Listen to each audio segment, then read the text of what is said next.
It's Market Day Report. How about we look at what's happening in the corn market? A spoiler alert, we've seen quite a bit of red today. So let's go to corn right now. And the corn market is there. 427.5. We're down 2 1/4, 3 lower on the March at 438.5. How about soybeans? Well, spoiler alert here. Lower, down 4. 1132 1/4. If we settle lower here in the beans, that will be 3 straight sessions in the red. What about wheat? You know, we had a couple of flash sales reported by USDA. First, the beans, just under 17 million bushels to China. Flash sale reported this morning. Then 4.85 million bushels of white wheat to China. But Chicago down 4.5, 532 1/4. We're watching KC wheat down 5 1/4, 510 1/4. Spring wheat, Minneapolis, it's lower. Cotton market, though, has been higher until just recently. We slipped down 9 points, 62.21, as we've lost the 63 handle here. Chip Nellinger is owner of Blue Reef Agri Marketing.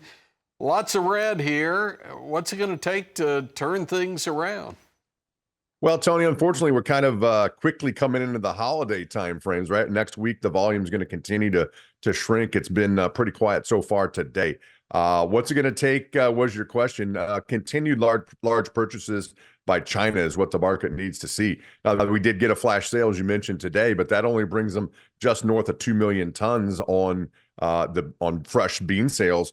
Remember, the market is expecting 12 million tons yet this calendar year, so they've got a long way to go to get to that number. And each day that goes by that you don't see a flash sale or a large sale is going to be that much more of an uphill battle in the bean market's mind. Unfortunately, corn and wheat just lacking the spark right now, so we're left to just slop around.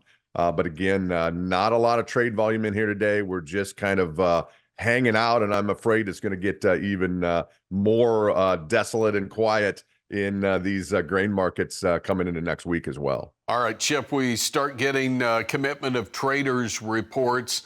Here's what I can't figure, I realize what's happening here. We're trying to get caught up, and let's let loose of the oldest one first, but it doesn't seem as though that gives us anything that we can use. Am I the only one thinking that? No, you're not the only one thinking that, Tony, whether that comes from the commitment to trader side or the export sales side. We saw export sales this morning, stellar week in corn. However, it's 6 or 7 weeks old, so it's kind of old news at this point. It's going to take them a long time, several weeks, in fact, after the first of the new year, before we get caught up fully on exactly what the export sales situation was. Very similar in the commitment to traders. So unfortunately, again, not only do we come into the holiday time frame, we typically have quiet volume anyway, but we're going to have even more of a kind of a lack of information flow because it's going to take several weeks to get caught up on exports and the commitment to traders reports. Chip, I'm not a young guy, so I remember the days back when they ran the Indianapolis 500, but it wasn't live. And you could actually, they did a pretty good job of holding it pretty close who won the thing, but somehow you're watching this race that had already taken place. Is this not the same thing we're dealing with USDA?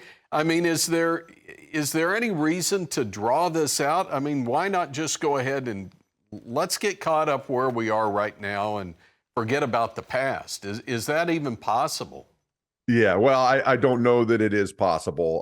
You're talking about Washington, D.C. right now, so some things are a little bit of a head scratcher there. I don't know on their side if it's time constraint, a labor issue, and trying to get all the data compiled. I'm with you, Tony. My head works just like yours. Put the numbers out, push the button, and let's spit it out and get us up to current.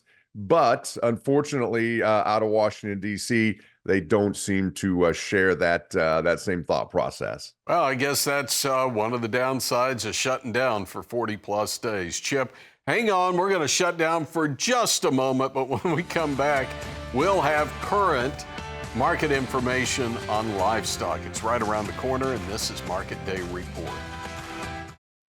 All right, let's talk hogs for a moment. Just looking here, it's actually a market that's moving higher. Yeah, hogs are higher across the board. That December is up 37 at 79.22. Again, maybe nothing to really write home about. We're trading in a $1.12 range here. 90 higher on the February, 79.92. Just kind of slow as we move things higher, trying to make it two sessions in a row higher. Then we go over to the feeders, where we've been lower for two straight sessions. And unless something changes, it'll be three. Look at January, 316.40 as we trade $5 lower. And then over to live cattle, we're $2 lower on the February at 215 1/4. So what are we trading here? The owner of Blue Reef Agri Marketing is Chip Nellinger. Okay, Chip, what is it? Cash that's putting this, or is it headlines, or just fear? Well, I think a little bit of everything, but at the end of the day, I think it's the cash market that's leading us lower. I mean, we're responding to the break in futures, right? That was all headline driven. The futures broke hard. $30-$40 in live cattle and feeder cattle, and it took a little bit, but the cash market's kind of catching up to where the futures are. I think you mentioned that 40+ day shutdown of the government here ahead of the commercial break. I think we're still seeing the effects of that, right? Because it isn't like we're just open back up. There was a big issue with SNAP, and I think that there's a delayed reaction in the demand side of the equation here that's still sifting through the beef markets right now. So unfortunately, the cash market is dropping. The box beef has had a big drop, and we're still not quite at fair value like we are. It seems like on the hog side, I think cattle are still searching for where that equilibrium point comes in. All right, good points. Hey, Chip, before we go, I don't know much about yoga. I had somebody asked me earlier. They said, "Hey, do you do yoga?" And it's like, well, I haven't done it yet. Have you done yoga yet? Tony, this is going to be hard for you to believe looking at my frame, but I have done yoga, some very introductory basic stuff. It's been a while. And I don't know why I got away from it, because I feel much better having done it than not doing it. So believe it or not, I have done a little bit of yoga in my day. And you might be wondering, how does yoga tie back to any of this? And well, I was thinking about goat yoga, and I can't imagine doing goat yoga, but here's a new one for you next time you're in Tampa.